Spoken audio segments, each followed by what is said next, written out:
Welcome to another episode of the Capital Gains Tax Solutions podcast, where we believe most high net worth individuals and those who help them, they struggle with clarifying their capital gains tax deferral options. Not having a clear plan is the enemy, and using a proven tax deferral strategy such as the Deferred Sales Trust is one of the best ways for you to exit highly appreciated assets, cryptocurrency businesses, real estate, primary homes. You can defer millions of dollars of tax, and so you can create and preserve more wealth, or help your clients and friends and family do the same. Hey, I'm your host, Brett Swarts. In each episode, I'm joined by some of the best real estate, wealth, financial, and business minds in the world, where they share their ideas, deal stories, and inspiration. So together we can make complex tax deferral strategies simple and passive income plans achievable. Hey, I'm excited about our next guest. He is out of Canada, and he, for the first time, in a very long time, he realized that the adventure is a major part of his life. And he resides his practice with taking roads less traveled in the financial industry, including the use of technology, client experience processes, and including staff and overall business decisions.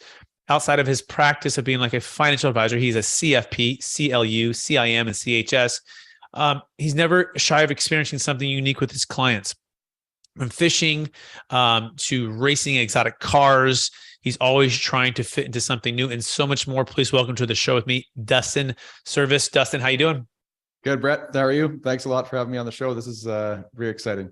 Absolutely. And for our clients who are getting to know you for the first time, by the way, we're talking about finding your spinning accelerator.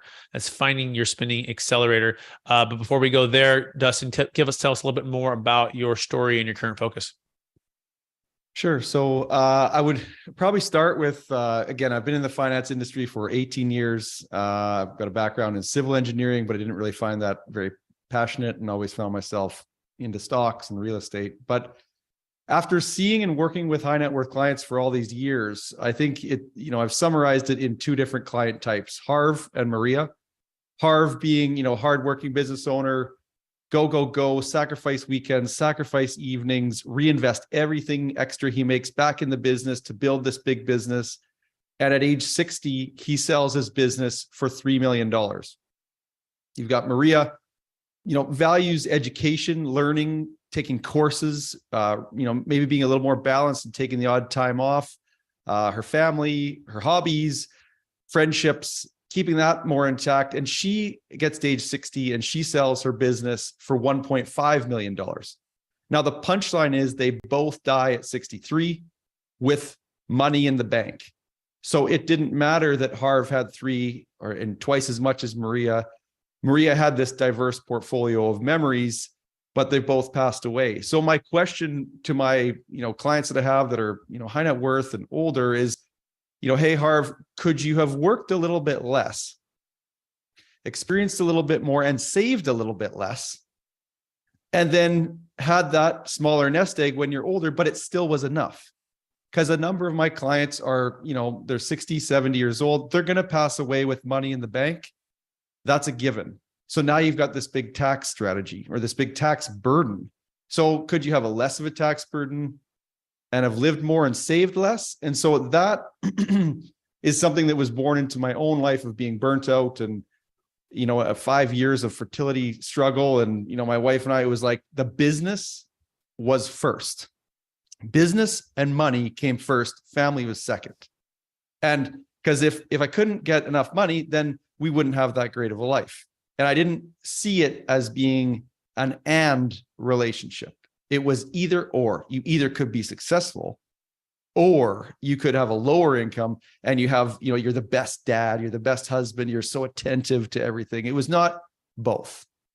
And so again, this spending accelerator model and mindset was built out of my own struggle and for my own wife and I to give ourselves the permission to buy a new car, to give ourselves a permission to put a pool in our house, to give ourselves a permission, because you can never do that. That, like, our parents didn't do that. And that wasn't responsible to spend that money on those things. It was save. And then when you're retired, start thinking about spending. So again, that's a long answer, but it kind of gives you the backdrop of where this whole mindset, my books, my podcasts, and the teaching that we do with our clients comes from.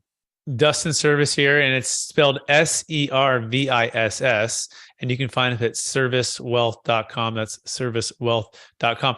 Dustin, I love the way you put all of that, and I love your heart behind that, and so we're going to dive into finding your spending accelerator right now. But before we actually, in just a minute, sorry, I want to take one other step back, and I want to ask you about gifts. I believe we've all been given certain gifts and strengths in this life.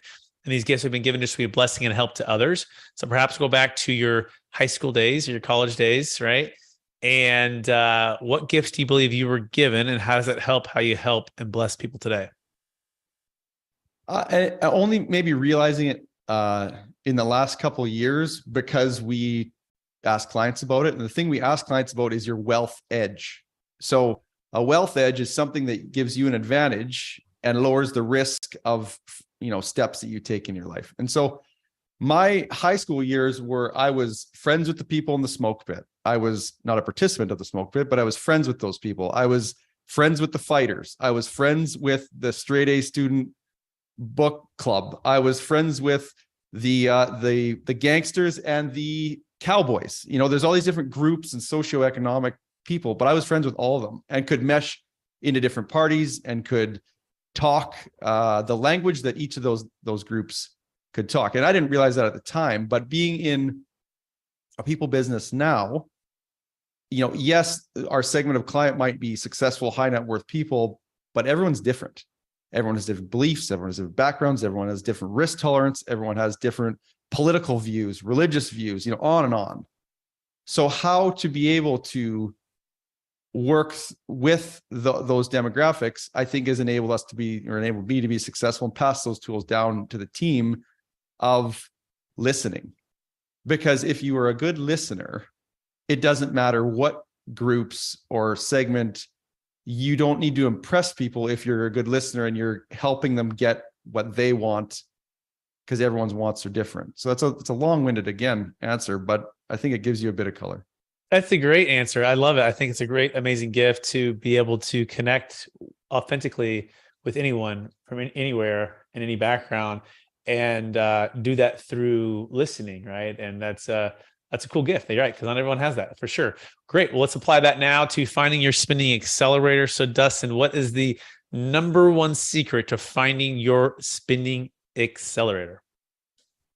So the common structure that we would work with, or listener, you may have an operating company, or you might have a business, and you might have a holding company, and you might have real estate, or you might have stocks, and your business might be doing well.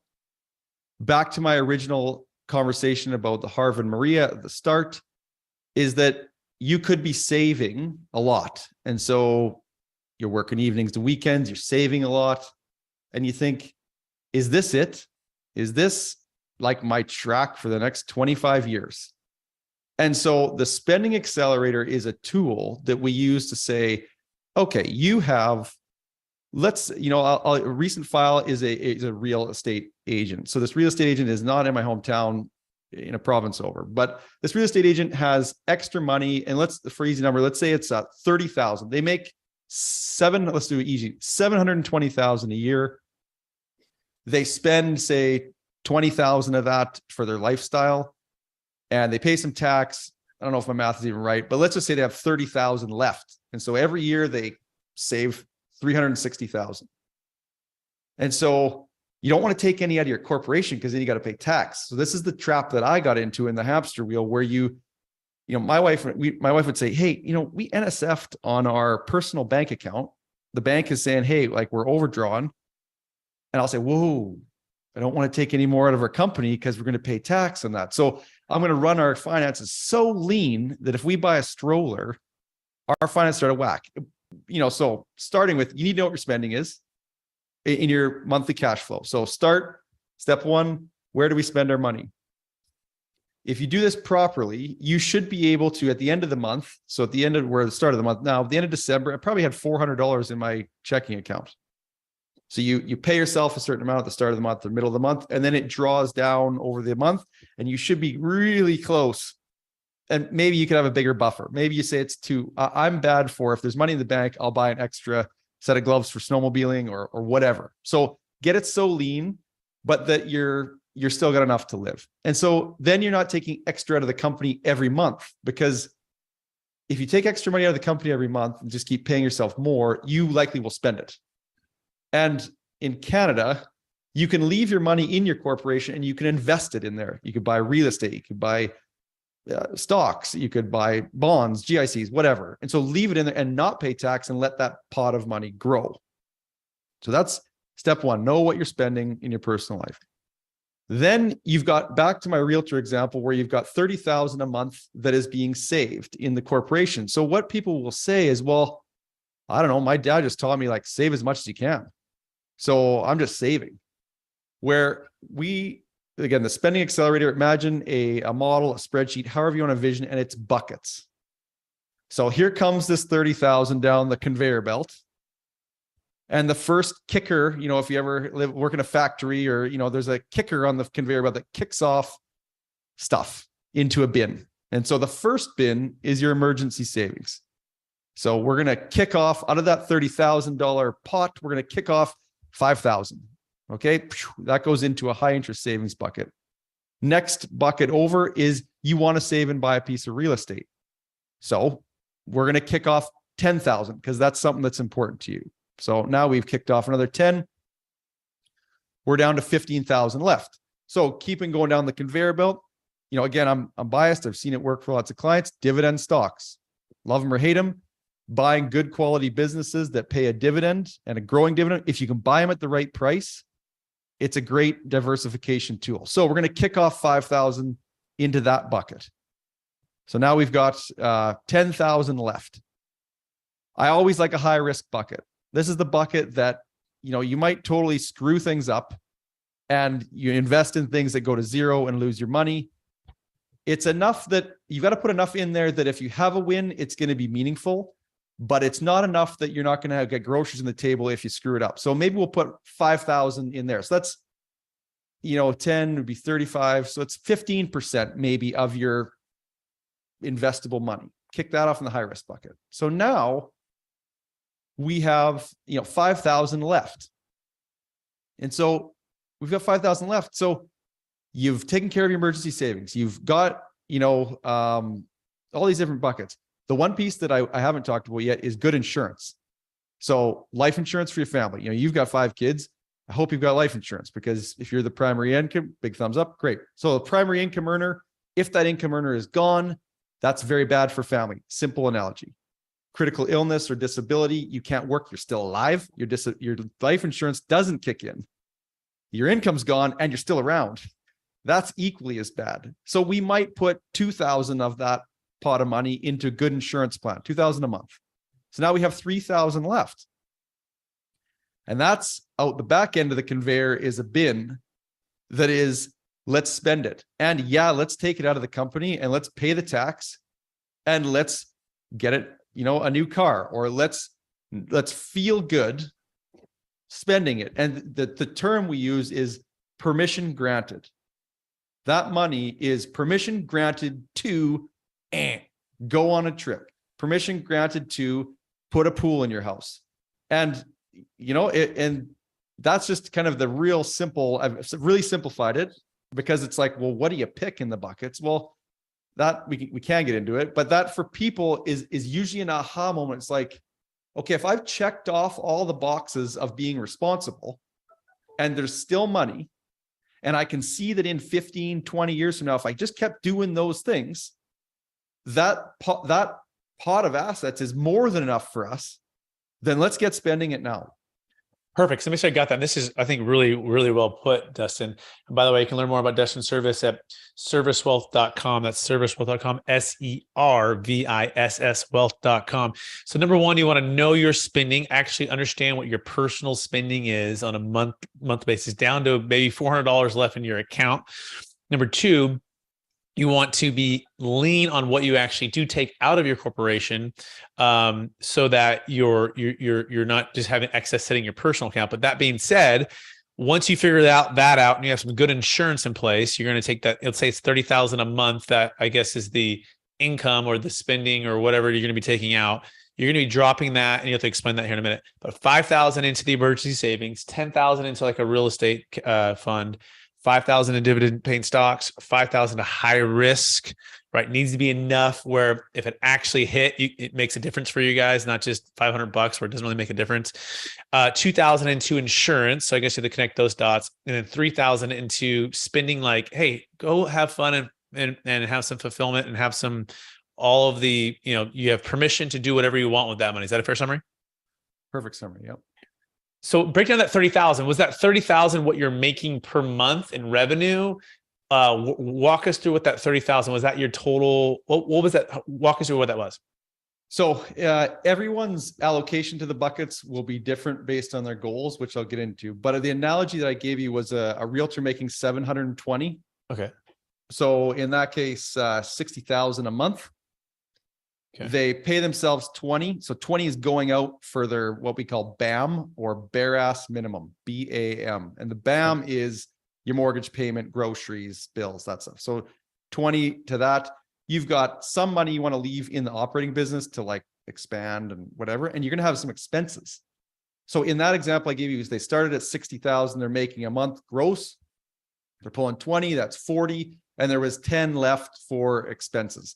That math is bad because there's tax to pay in there, but you're trying to get to the number. Like what I ask people is, okay, for the last 3 years, how much has built up in your corporation, in the savings account? Because people often come to me and they say, hi, I met my accountant and I've got all this extra cash and I keep saying I'm going to do something with it.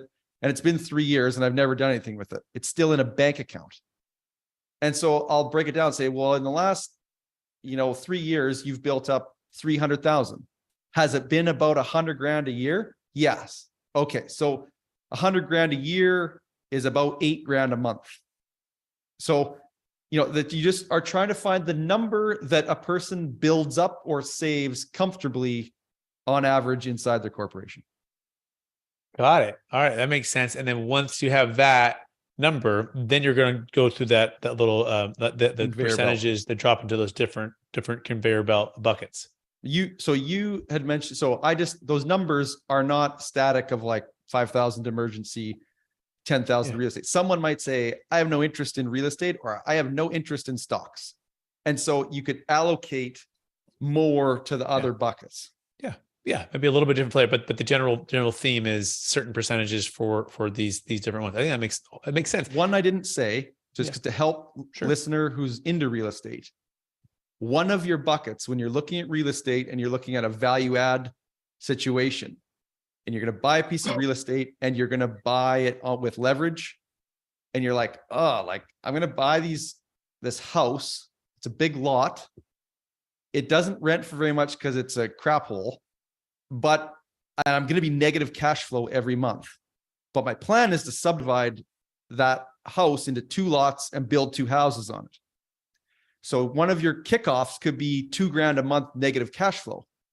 And you can feel at peace that it's like, well, negative cash is not great, but you got a vision, you put the numbers in place, and you could use one of your buckets as a mortgage payment or the supplement to cover the cost, because the rental house might not. Yeah, you're budgeting for the negative cash flow. It makes sense. And you know that it's there. You're not just guessing that if the money is going to be there or not. I think that's the key, having the plan. Now, are these buckets different bank accounts, or how do you separate these? That's a great question. So the emergency account and the saving for real estate would be bank accounts. The other things would be, a stock account. You have a stock account inside your corporation.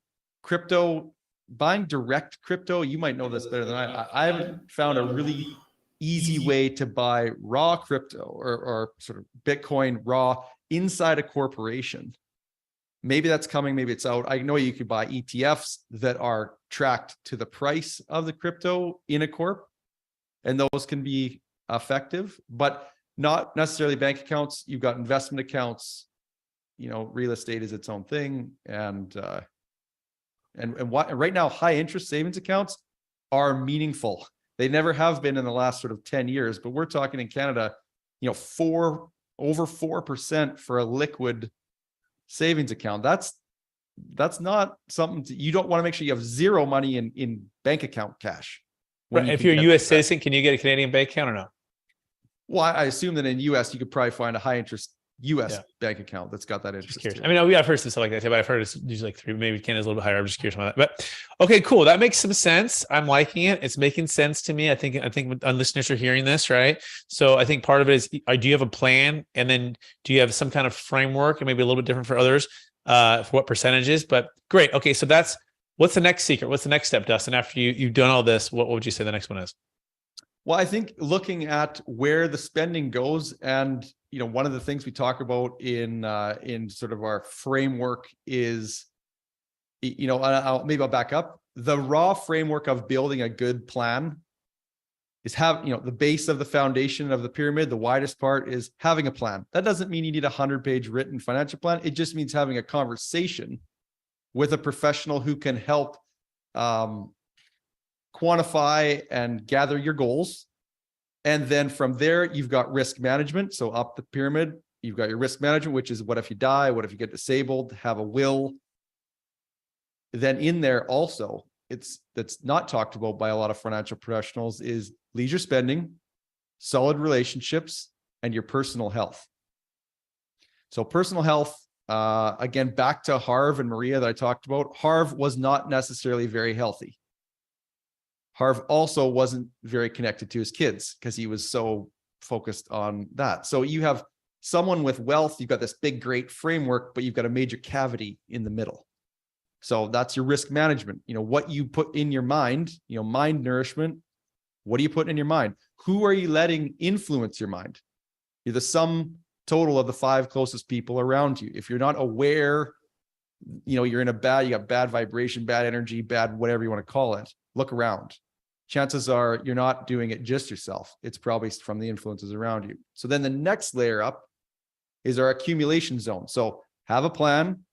Then the next layer up is risk management. Then you've got accumulation. And this is where, you would come in, or, stocks, you're starting to put your money to work. You've managed the risk. So if something happened, your money's going to be protected, and all that hard work is protected. In that one, you've got real estate, you've got saving for your kids' education, you've got retirement planning, and one other one is your mental health. So again, like the bottom in risk management, it's there, and in accumulation, it's there. Because, back to Harv, not very positive, fairly negative minded. You could have all the money in the world, and yet you're missing out on a lot of your happiness because of your mindset. So mental health is a big part of that plan. And then the legacy. So at the top of the pyramid is your legacy and how you sell or exit your business. So that is a great, we do this for our clients on an annual basis. We would look at this diagram, and everywhere there's check marks, we don't need to talk about. So if you bought your life insurance last year, if there's a check mark on there, we don't need life insurance, don't need to talk about it. We're going to talk about the exclamation marks and the questions. Questions being, I think I have disability insurance at my through my employer. Question mark, go find out. If you don't have critical illness insurance, or you don't have life insurance, or you don't have a will, and you have kids and a wife, big fat red exclamation mark. So by the end of it, we might only have a couple things to tackle, which is a lot easier than the old school 100-page financial plans that lots of people produce for clients. It's like first page, second page, get another coffee, fourth page. It's like, I'm out. And it's wrong. So we don't even build those for people. We're just looking at net worth. Is net worth increasing? Are you spending as much as you want? Perfect. Check mark. Got it. Okay. This is real. I love the simplicity of it. The elegance. I don't think it's simple. I think it's elegant, and it's digestible, right? So you're going to have a exclamation mark for things like you don't have life insurance, go get it, right? You don't have catastrophic disability insurance, go get it, right? If you're not sure if you have it or not, question mark, go figure it out right now. And if you have it, check mark, right? And we're going to keep working through every single year. And then number 2, we're going to say, is your net worth higher or lower than it was last year? And I guess obviously if it's like much lower than it was last year, well, now let's dig into that and let's figure out what's going on there. Is that a fair summary, Dustin? Yep. That's a good summary. The other piece that's not talked about was, about 8 years ago, I went to a conference, and the lady, it was an awards conference, and it's all the rah stuff. But she came up on stage, and she got an award for something. But she said, this I'm grateful to accept this, but my breakthrough this year was not the revenue. My breakthrough this year was that I added 4 more days to my days off, and I'm up to 7 weeks off. And so that has always stuck with me, that if maybe revenue, you're kind of bogged down and you're trying to increase revenue, but you're comfortable already, start knocking days off and try and hold the revenue in the same place. So if you make 500 grand a year and that's enough for you to save and do the spending accelerator and your family's comfortable, then take off Friday and just, it's gone. So now you got to get really organized Monday to Thursday. If you can hold that revenue at 500, you've just significantly increased your status, success, whatever you have to define it to be. But your hourly wage just went through the roof. Yeah, there's a quote like, where your treasure is, there your heart will go also, right? And if your treasure is so focused on just building the revenue or building the sales or whatever it is that you do, then that's probably where your heart's going to be, right? But if you go, look, my extra treasure is taking days off and spending time with my family and doing these things, and that's really then what you're going to do is you're going to track that and look at that, right? And I would say that's where we want to be. But it's so easy to spend our time and our energy on tracking and looking at other things that you're right. At a certain point, you're like, I mean, it's funny because we have these conversations with my clients because they're, very wealthy and ultra high net worth. I'm like, at what point, how many millions much more do you need, right? Before you say, like, I'm ready to exit and be done with all of that. And that's a question that only they can answer, but we encourage them to say, well, what if, we could move this here and defer the tax there and actually increase your cash flow by 50% and lower your stress and your energy? Does that seem unreasonable for you to do? And now it goes to this control things, Dustin, because this is the way they built their wealth. So how do you help your clients overcome, releasing some of that control? That's kind of how they got there. Walk us through how you help your clients with that. Okay. Release the control. So I like stories. So last year I helped a guy who, let's call it a construction company for easy math. So he saved, let's say, 300,000 a year. So this particular gentleman, wife was starting to step in and say, hey, you're working too much. Like, you go to work 6 days a week. You got to be on your phone at 7. You don't come home till 5:30. Classic. And he's saying, well, if I don't work, like, I'm blue collar, and if I don't work, my guys won't respect me. I need to be in first, out last, that whole thing. And so when I looked at his numbers, I asked him, well, if you only save 200,000 a year and you paid your 5 managers 20,000 extra a year, so we're going to take 100 out of your savings and we're going to put 20 grand in each one of those guys' pockets. And we're going to say to those guys, literally, this is so-and-so's Friday off bonus. I need you guys to step up so I can be more free, more creative, and this company still exists 10 years, 5 years, 3 years from now, because I'm getting burnt out. And there's lots of exciting things I want to do with you guys or women. And so here, I've just given you guys all promotions. You're now whatever you got to call them, and you've all gotten a raise. And so that is one idea to help get that person.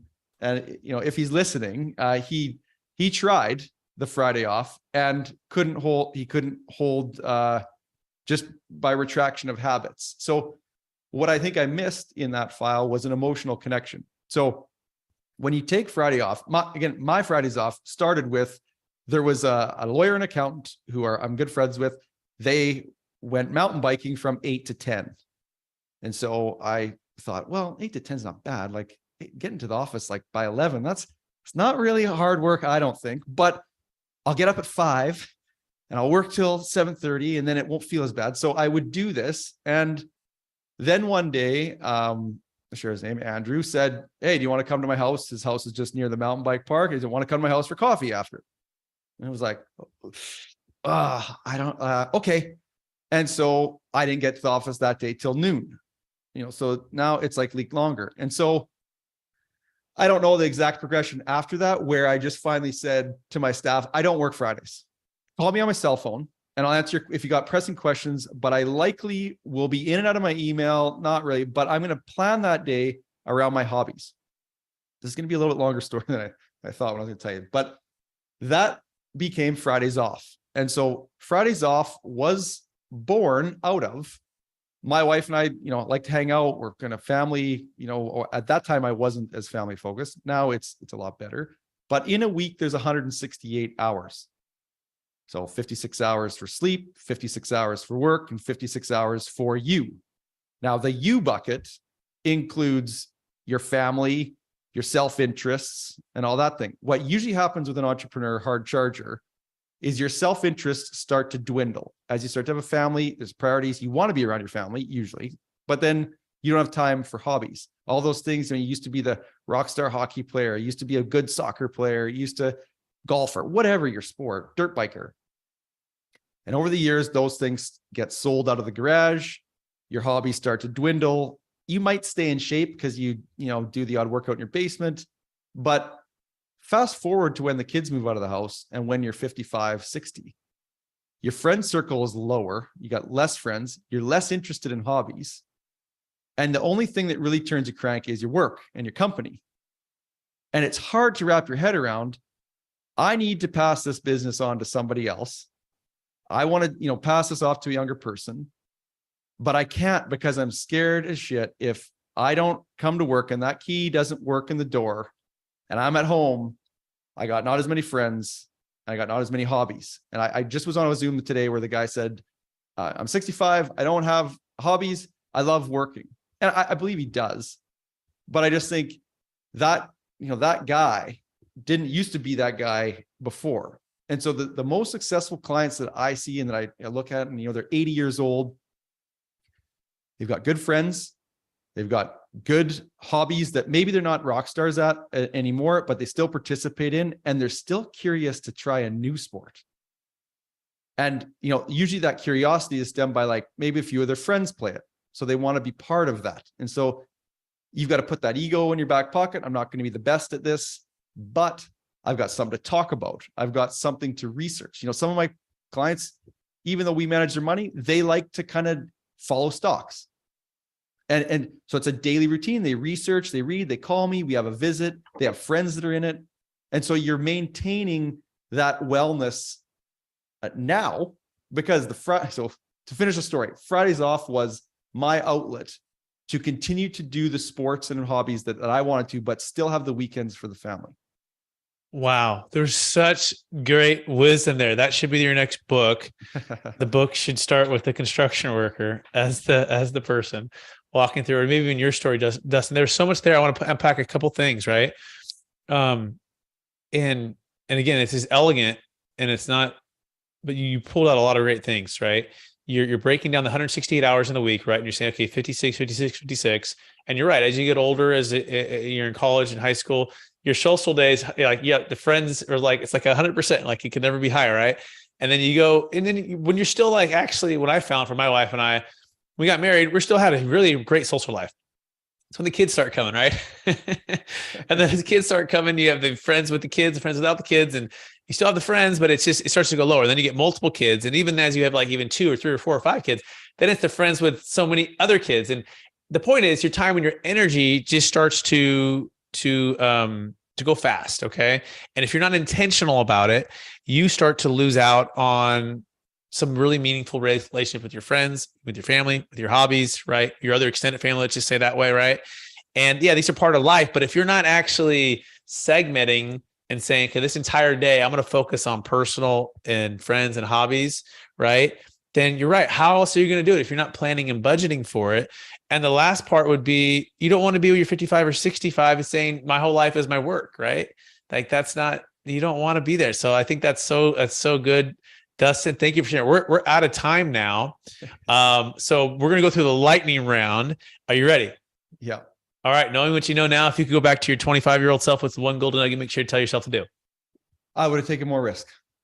Number 2, what's the number 1 book you've recommended the most in the past year?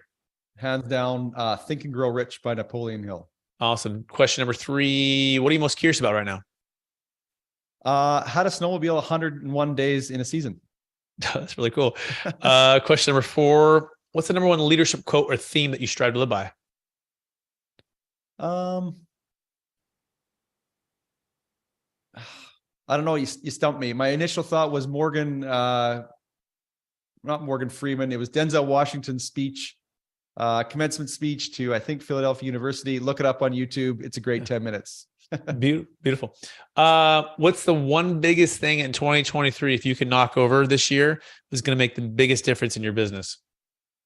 Utilization of technology and teaching staff on a whole new level. Instead of coaching staff, I'm looking at it as investing in staff for a bigger 2023. Awesome. Last question. After all your success, helping all the people you've helped, how do you stay centered in your values, and how do you stay encouraged to charge forward to reach new heights? I kind of described it in the number of hours in a week in balance. I think, my wife and I tried to have our own self-interests by design and be respectful of those. So if we are in a good place, then we can project that out and be in a good place for our family. It isn't family first, then yourself. So it sounds a bit selfish, but if you're kind of in tune with it, be, right in yourself, and then you can be right for others. Beautiful. Hey, Dustin Service, I want to thank you for being on the podcast. I want to thank you for sharing so much wisdom with us. I want to encourage you to keep being friends to everyone, man. Connect with everybody, keep being your authentic self, and helping people to achieve and create wealth with planning, with mindset, with all of the stuff you share with us. For our listeners who want to get in touch with you, what's the one place that they can find you, the best place? One last time, where can they find you? Servicewealth.com or the Picture of Wealth podcast. Thanks, Dustin. By the way, that's SERVISS wealth.com. Thank you, Dustin. I also want to thank our listeners for listening to another episode of the Capital Gains Tax Solutions podcast, where we believe most high net worth individuals and those who help them, they struggle with clarifying their capital gains tax deferral options. Not having a clear plan is the enemy.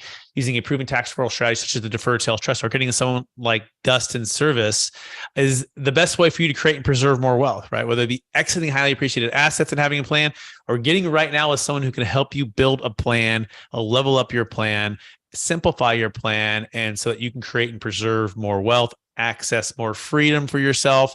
If you want to learn more about how to eliminate 1031 exchange or exit your highly appreciated business or real estate, you can go to capitalgainstaxsolutions.com. We're also eliminating estate tax as well. We'd love to share with you those secrets on how that works. You can also check out the new book that's coming out. We got Kevin Harrington from Shark Tank will be in the book. It's called Building a Tax Deferred Exit Strategy. Look for that hitting Amazon real soon. Please rate, review, subscribe. Please share this with someone that could be an inspiration too. So appreciate everyone out there on YouTube, Spotify,